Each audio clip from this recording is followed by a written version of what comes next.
It's a horrifying sight. The flailing arms, the red face, the blood-curdling shrieks. But don't despair. These crimes of passion are actually totally normal. Tantrums happen because your kid's little body contains adult-sized feelings, like anger and frustration, that he doesn't know how to manage or express yet. You may be surprised to hear that most parents' natural responses to tantrums in the heat of the moment are actually exactly the opposite of what's effective. So, good decision to call for backup. We're going to help you crack this. In mid-tantrum, the best thing you can do is essentially ignore it and keep these pointers in mind. It's tempting to shout and threaten. In other words, throw your own tantrum right back.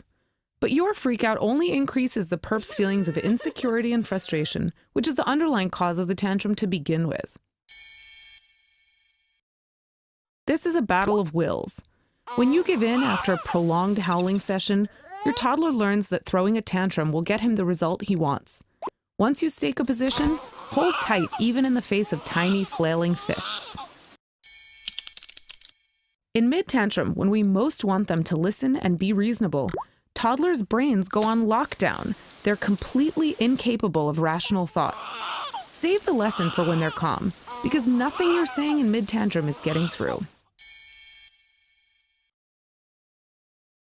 Intimidation only kickstarts a cycle of defiance and heel digging, and threats about future punishments might elicit a desirable short-term behavior change, but they won't actually prevent more tantrums in the long run. Tots are good at reading facial expressions and using their tantrums to get your attention, which is the thing they crave most. You may feel a barrage of anger, frustration, disappointment, and distress, but try not to let it show. When your toddler calms down, give him a compliment for calming down nicely, and then get over it. Kids have short memories, and if you're still sulking 10 minutes later, they won't understand why. Your emotional withdrawal may even trigger another bout of tantrums as the toddler struggles to understand why they can't get your love and affection. You're not the baby in this scenario, so don't act like one. And here are some long-term strategies to prevent your little serial tantrumer from striking again. Watch for what's happening right before meltdowns to see if you can identify patterns. Try to avoid these tantrum triggers whenever possible. Exhaustion, hunger, or other physical discomfort are triggers for most toddlers, so anticipating these basic needs is half the battle. Your toddler is craving attention, validation, and love from you, and will continue to do anything that gets him those results. Think of it this way.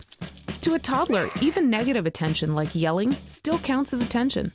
So to actually change long-term behavior, your only strategic maneuver is to praise what you want to see more of, and ignore the annoying behaviors you wish would disappear.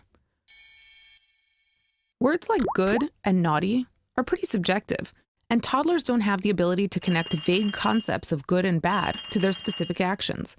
They'll only grow more confused and upset as they struggle to identify what you mean by good boy or bad girl. Instead, identify specific actions that you do and don't like to clearly communicate what behavior is desirable or undesirable. You've heard of copycat crimes? Well, that includes tantrums. If you've got a fiery temper and you let it get the better of you, you can't be surprised when your toddler learns her emotional regulation tactics from you. There's no magic solution to tantrums. They're just a normal part of growing up and learning to react appropriately to strong emotions. But you can minimize the occurrence of tantrums, and your child will eventually become a fine, upstanding member of society. We promise.